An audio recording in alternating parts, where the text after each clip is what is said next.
Welcome to TradeTheMBA.com. This is John Reports for the 8th of April. And so what we have here is a adjusted version of our chart where we've flipped the MBI indicator. What I wanted to show is a little bit of a difference that you might notice when we're moving into bigger time frames. The more rapid readings become extraordinarily relevant. So in this particular case from the MBI, where we have the crossover of the magenta over the gold,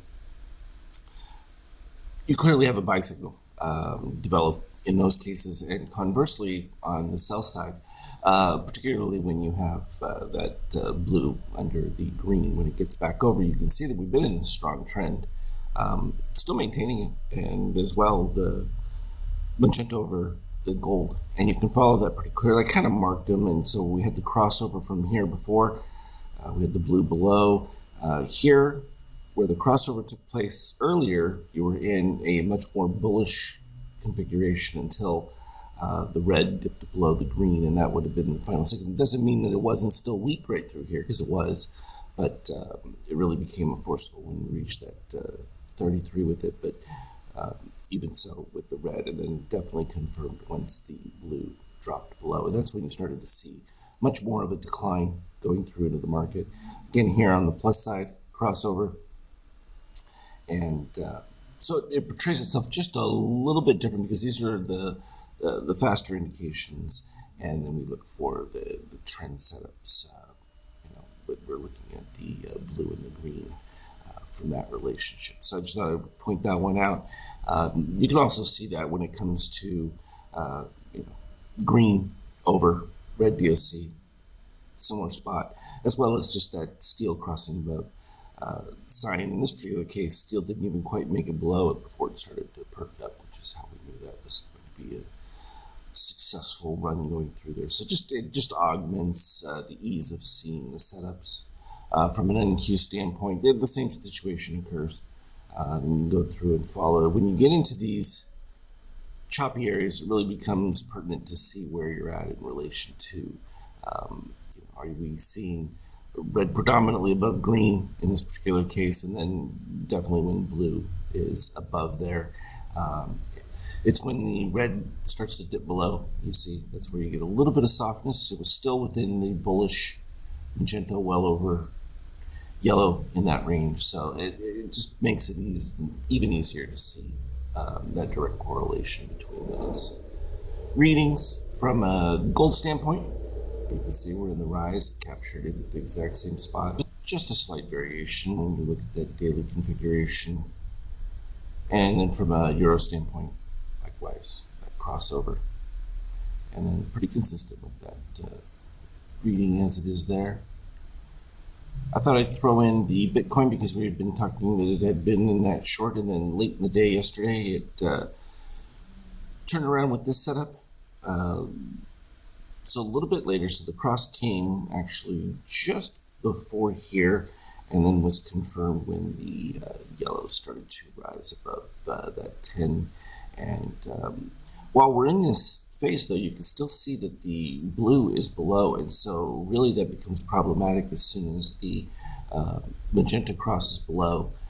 You're probably going to see a little bit more weakness. You'll notice that when that crossover happened here the last time, still ended up with blue going below it, which is why it held up. But then as soon as that blue crossed below the green, that's when it started to cascade significantly lower. And so it really helps to be able to see that from a mid-time range, because I would call 60-minute chart mid-time. Turning to our 5K from an intraday standpoint, we started off, we were in a continuation bullish from before, and then we got this signal, and I was posting this one real time as it turned around, came down, and then we ended up with our fluctuation buy configuration that actually we had the MBI coming in. It wasn't showing properly. We knew there was going to be a turnaround because we had that dip of the red below our key negative levels. In fact, I'll show it to you right there.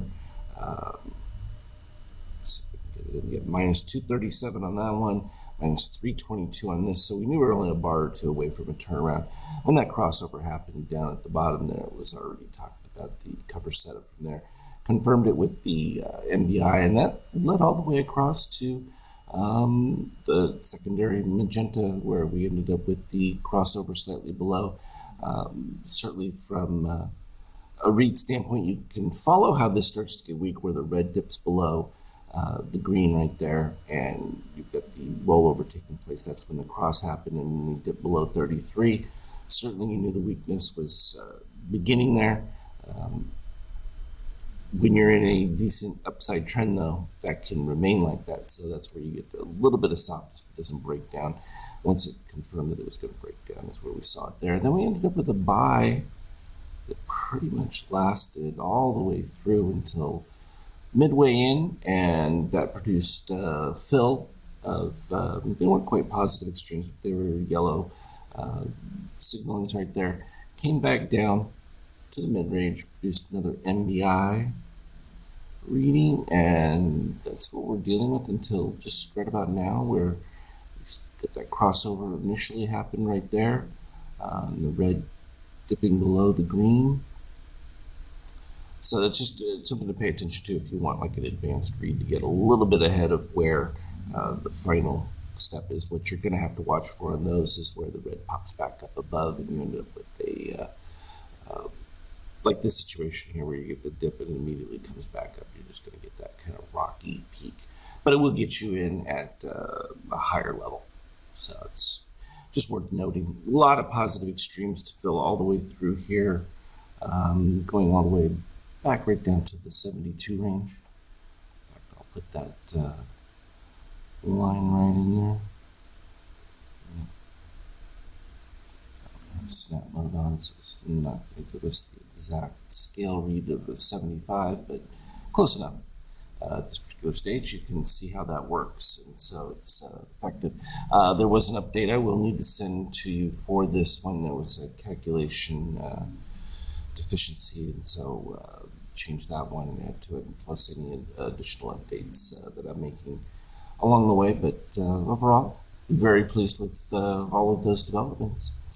As always, though, we'll talk about it on the Skype chat, any updates and new configurations. Trade well, and we'll talk later.